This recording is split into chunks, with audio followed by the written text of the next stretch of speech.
Hello, and welcome to Read Aloud Stories with Mrs. R.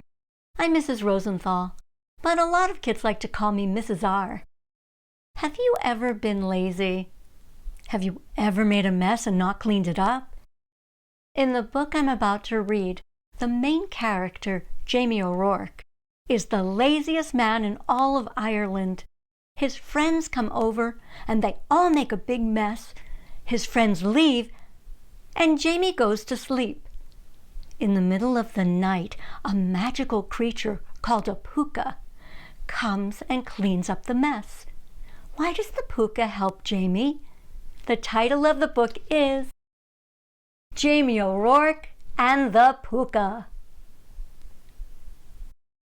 Jamie O'Rourke and the POOKA by Tomie DePaola. Jamie O'Rourke, Eileen said. Wake up, I've something to tell ya. Jamie, who was the laziest man in all of Ireland, was sleeping in the warm sun outside their cottage. His wife gave him a shake. Wake up, for heaven's sake, Eileen said again. I'm not sleeping.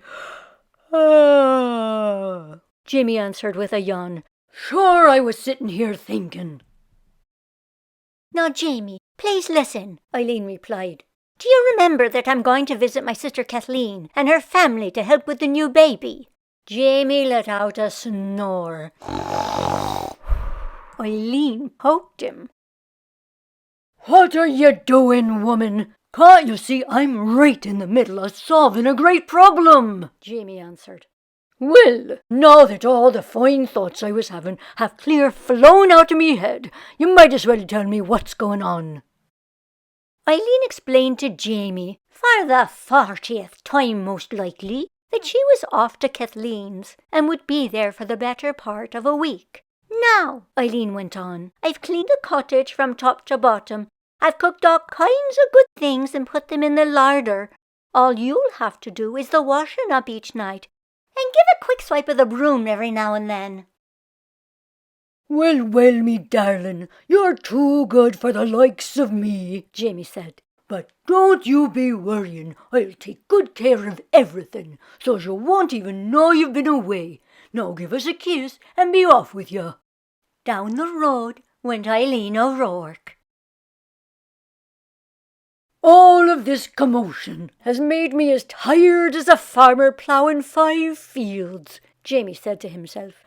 Oh, I think I'll just have me a lie down, and sure isn't that a sweet idea? If I stay in bed and only get up for a bite, I'll not be dirtying a thing. So Jamie O'Rourke climbed into bed, even though the sun was high in the sky, and fell fast asleep. Jamie! Jamie O'Rourke! 3 voices called outside the door. Where are ye, man? We heard Eileen's off to her sister's. So's we have come to keep ye company. Jamie woke up and recognised the voices of his cronies, Patrick, Michael and Seamus. Jamie got out of bed, and since he hadn't taken off his clothes, he didn't have to be putting them on again. Come in, lads, Jamie said, opening the door. The sun was sinking behind the hills. Well, what do we have here? Jamie asked, pointing at a crockery jug. This is the finest cider you'll taste this side of the county, Patrick said. Get some mugs, Michael said, and some grub, Seamus said. He knew that Eileen wouldn't leave Jamie without plenty of good things to eat. When the food was on the table, and mugs, plates, and knives and forks too, they all sat down. They had themselves a fine old time, laughing and eating, until it was time to go home. Well, the 3 friends told Jamie, we'll be heading down the hill. And you'll be wanting to get your rest, Jamie. Tomorrow you'll be having a busy morning cleaning up all this mess. Aye, that's the truth, lads, Jamie said, looking around. But the mere sight of the messy cottage made him the most tired man in all of Ireland, as well as the laziest. So he went to bed. Jamie was fast asleep when a noise woke him. It was the sound of the cottage door and the clatter of hooves on the stone floor.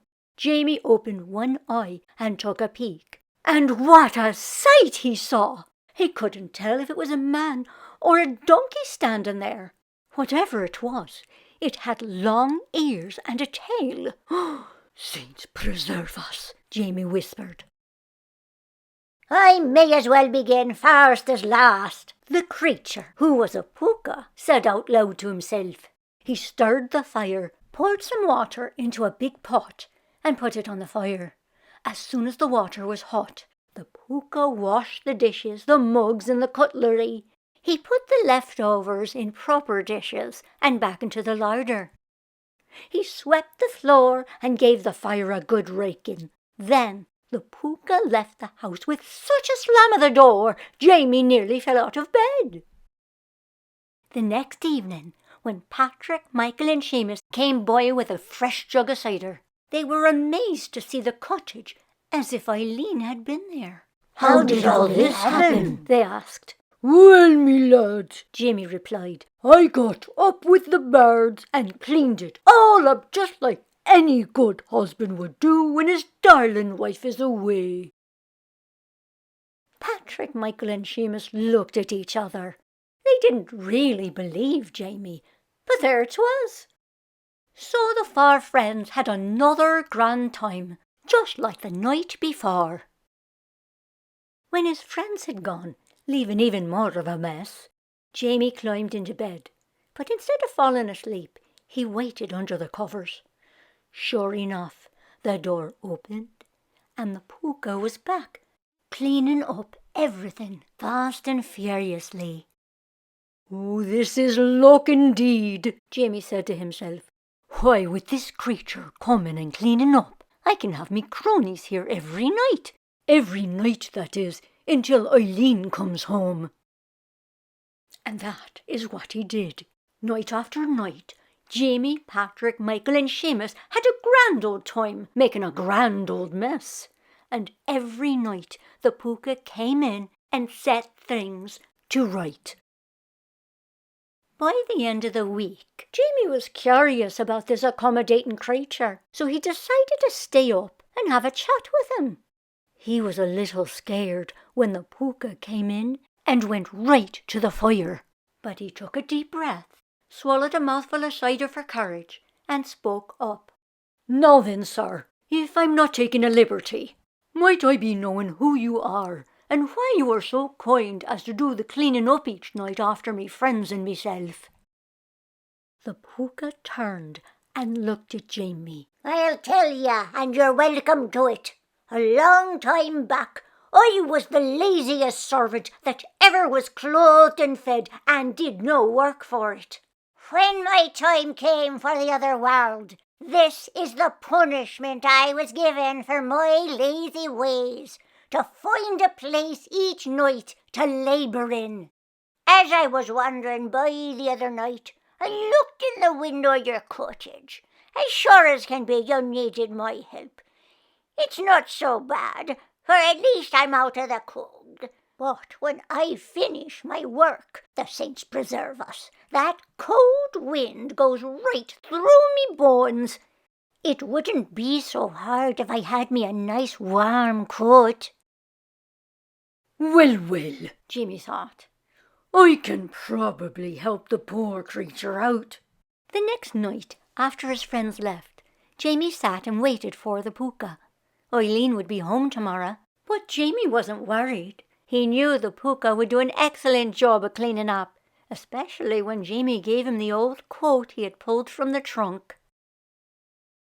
As soon as the POOKA came in, Jamie showed him the coat. He helped him into it and buttoned it up. The POOKA went to the mirror. He was most pleased with what he saw.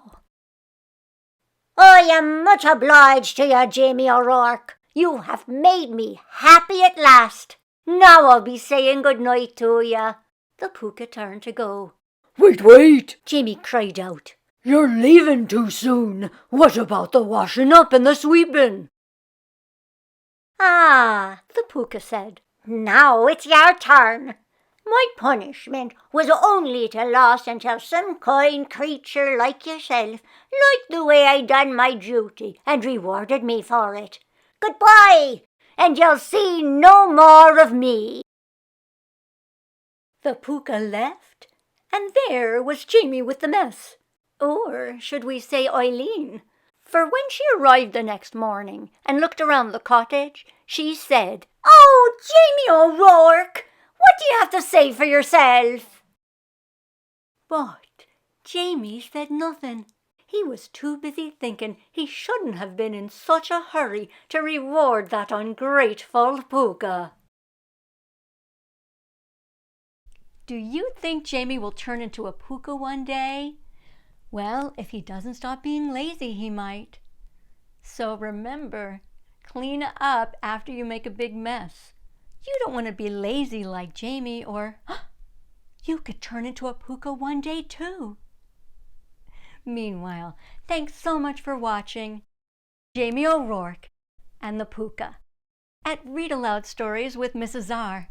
Until next time, don't forget to read.